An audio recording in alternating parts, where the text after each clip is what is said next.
اب چلتے ہیں اپنے اگلے برج کی طرف، جو کہ برج حوت، اور آپ کو بیان کریں گے کہ 11 سے 20 جنوری کا یہ عشرہ ان کے لیے کیا کچھ لے کر آ رہا ہے۔ وہ افراد جو 19 فروری سے 20 مارچ کے عشرے کے دوران پیدا ہوئے ہیں وہ برج حوت کے تحت آتے ہیں۔ اس کے علاوہ وہ افراد جن کو اپنی تاریخ پیدائش معلوم نہ ہو مگر ان کا نام دال چے سے شروع ہوتا ہے تو وہ برج حوت کے تحت آتے ہیں۔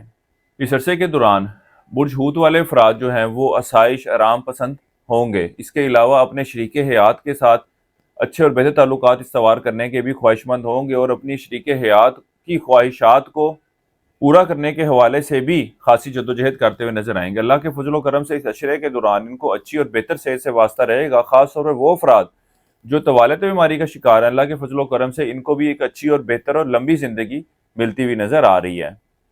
اس عشرے کے وقت کے دوران آپ اندرون سفر کے لیے بھی جاتے ہوئے نظر آ رہے ہیں۔ اس عشرے کے دوران آپ اپنے چھوٹے بہن بھائیوں اور رشتہ داروں کے ساتھ میل ملاقات بھی رکھیں گے۔ اس عشرے کے وقت کے دوران آپ اولاد کے معاملات کے حوالے سے کچھ سختی برتے نظر آ رہے ہیں۔ اس کے علاوہ ان سے وابستہ جو کام ہے، ان سے وابستہ جو آپ کی خواہشات ہیں، وہ یہ پوری کرنے میں کامیاب ہوتے ہوئے نظر نہیں آ رہے۔ اس کے ساتھ ہی ساتھ اس عشرے کے وقت کے دوران آپ کا اپنے یار دوستوں کے ساتھ میل جول ذرا کم رہے گا، اور ان سے جو وابستہ آپ نے کام یا توقعات بنا رکھی تھی وہ پوری ہوتی ہوئی نظر نہیں آ رہی۔ ملازمت پیشہ افراد اس عشرے کے درمیانی اور آخری ایام میں اپنے نوکری کے معاملات کے حوالے سے خاصے فکر مند نظر آتے ہیں۔ اس کے علاوہ وہ افراد جو بے روزگار ہیں وہ بھی ان دنوں میں روزگار کی تلاش کے لیے نکلتے نظر آتے ہیں اور کوششیں کرتے ہوئے نظر آ رہے ہیں۔ وہ افراد جو رشتے کی تلاش میں ہیں ان کو چاہیے کہ اس عشرے کے دوران ضرور کوشش کریں۔ اللہ کے فضل و کرم سے ایسی صورتحال پیدا ہوتی ہوئی نظر آ رہی ہے کہ آپ کو ایک اچھا اور بہتر رشتہ مل جائے۔ بہرحال وہ لوگ جو پسند کی شادی کے خواہش مند ہیں ان کے لیے کوئی اتنا اچھا وقت نظر نہیں آ رہا۔ اگر یہ کوشش کرتے بھی ہیں تو ان کی مرضی کی جگہ پر ان کی شادی یا رشتے کی بات چلتی ہوئی نظر نہیں آ رہی۔ فی الوقت ان کو مشورہ یہ ہے کہ ان معاملات سے دور رہیں اور اس طرح کی کوشش نہ کریں، کیونکہ آپ کو انکار کا ہی سامنا کرنا پڑے گا۔ اس عشرے کے آغاز میں آپ گھریلو معاملات کی طرف خاصی توجہ دیں گے۔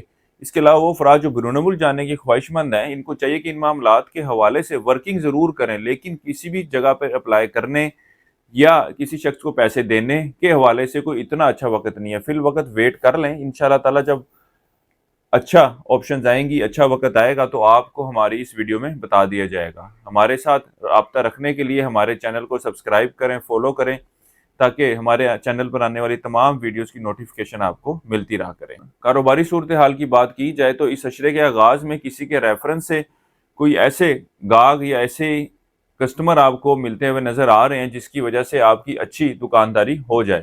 اس عرصے کے لیے ایک وظیفہ آپ کو بتا رہا ہوں، یا اللہ یا آحد یا صمد، 3 تسبیحیں آپ نے اسے کرنی ہے روزانہ۔ عشاء کی نماز کے بعد اللہ تعالیٰ سے دعا کریں کہ اللہ تعالیٰ آپ کے معاملات میں بہتری فرمائے۔ اس کے علاوہ اس عشرے کے دوران 3 عدد پرندے آزاد کروائیں، انشاءاللہ تعالیٰ آپ کی مشکلات میں کمی واقع ہوگی۔ اس عرصے کی 7 تاریخ آپ کی 13 جنوری کی ہے۔ برج حوت والوں کے لیے اب تک اتنا ہی۔ اللہ حافظ۔